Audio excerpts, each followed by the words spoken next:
What's going on, everybody? Thank you for tuning in to another edition of the Casual Highlight, where we strive to educate, inform, and inspire while having a casual conversation about sports. My name is Al High. Thank you for checking out this video. So, want to talk about my experience going to my first ever men's Kansas Jayhawk basketball game for just a moment. And obviously, man, it was a great atmosphere, put it like that. I've been to Allen Fieldhouse before. I went for a college class that I was taking at Baker University about 14, 15 years ago. And I also went to a women's game, which was about 17, 18 years ago. It was a women's tournament. But never got a chance to go to a men's basketball game. And part of it was just that I never in my mind dreamed or saw myself going to different games. I kept putting it off. And then one day I just said, listen, I'm at that age. Not only do I have a sports show, but I need to go experience it, man, and enjoy this thing called life. Enjoy people, man. And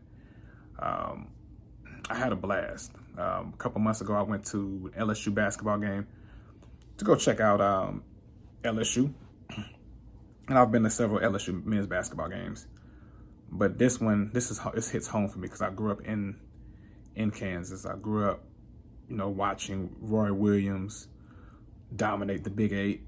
Then here comes Bill Self. I watched him over the years, and it was just time for me to go out there just to go see what it was about being at Allen Fieldhouse. And everybody that talks about Allen Fieldhouse and how it's one of the greatest venues by far, compared this to LSU, it's one of the best venues I've been to. And I mean, going to LSU and the Pete Maravich Center and then going to a Big 12 tournament, those are good, but it's nothing like Allen Fieldhouse. And I mean, the energy in the arena is amazing. And I live 25, 30 minutes away.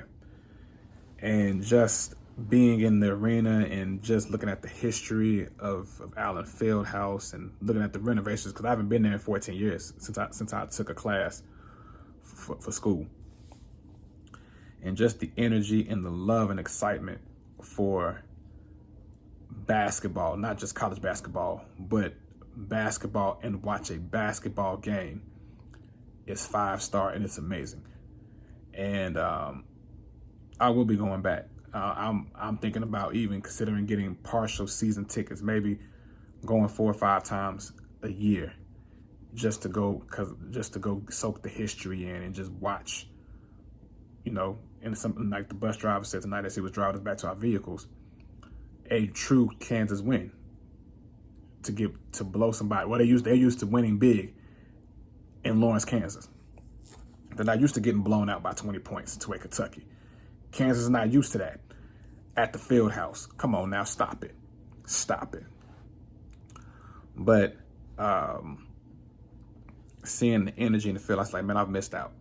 And I've made mental notes. I said, I'm not missing out anymore on these type of opportunities. And the conscious moment that I want to leave you all with is, man, enjoy the moments.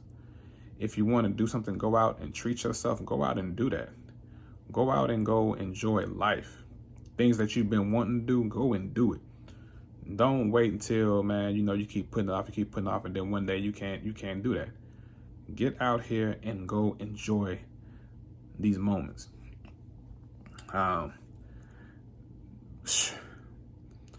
We can even talk about the game. The game part was just like, okay, it was Kansas State. My theory is Kansas State, I don't know. I got a feeling they're going to probably move on from Bruce. I was sitting by Kansas State fans, and even Kansas State fans was like, yo, it's time for Bruce to leave. But then my question would be, if you're going to replace Bruce, who are you going to replace him with?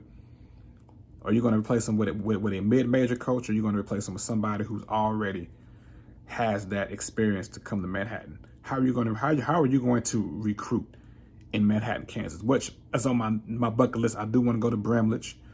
I do want to go to Charles Koch Arena in Wichita because I am a huge Wichita State fan. But anyway, how are you going to recruit for Manhattan in the middle of nowhere? I mean, what is the pitch for that? But as far as Kansas, man, beautiful facility. I ended up actually after the game by accident. I guess I was trying to get out the building.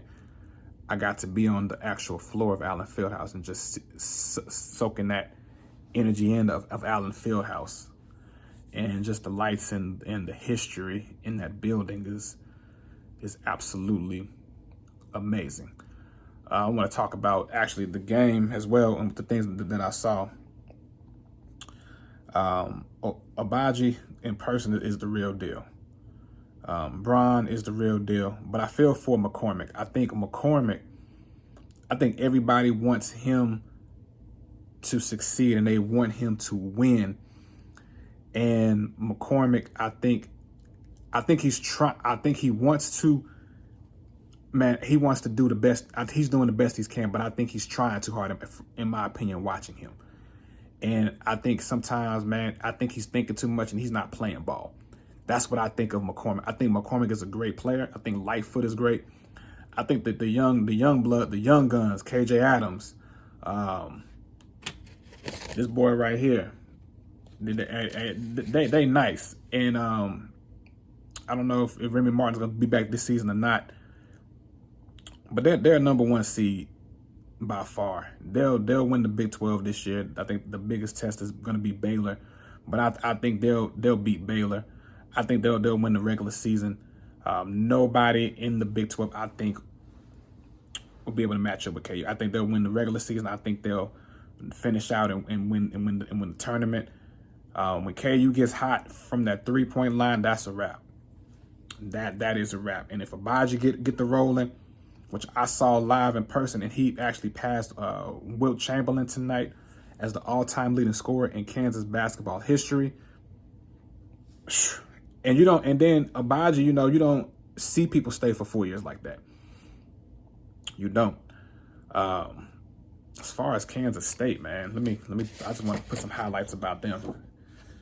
Besides Bruce Weber, they got this kid by the name of Nigel Pack. That brother is nice. That brother kind of actually kept them in the game. I like McGurl too as well. They got some shooters. This Bruce Weber team reminds me of a little bit, just a snippet of the 05 Illinois team that he took to the Final Four with, which was Bill Self's players, by the way.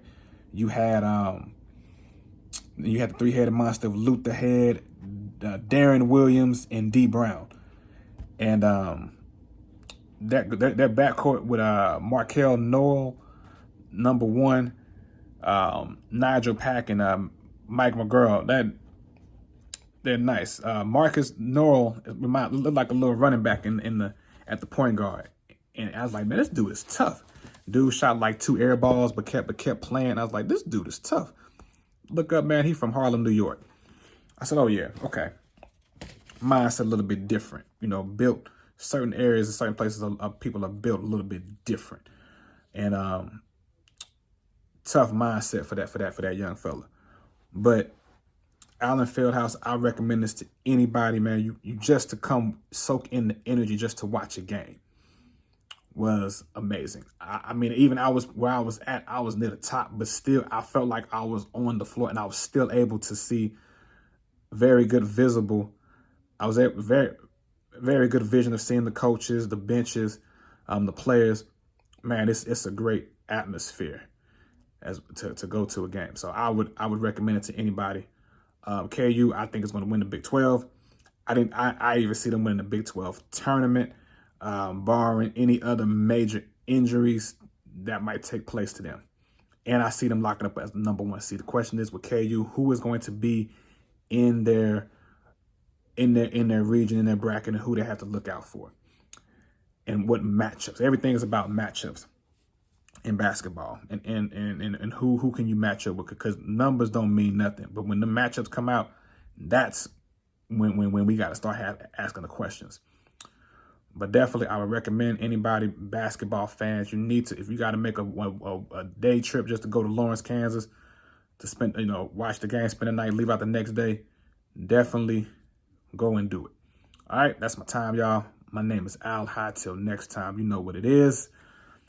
God is love. Disrespect your senses.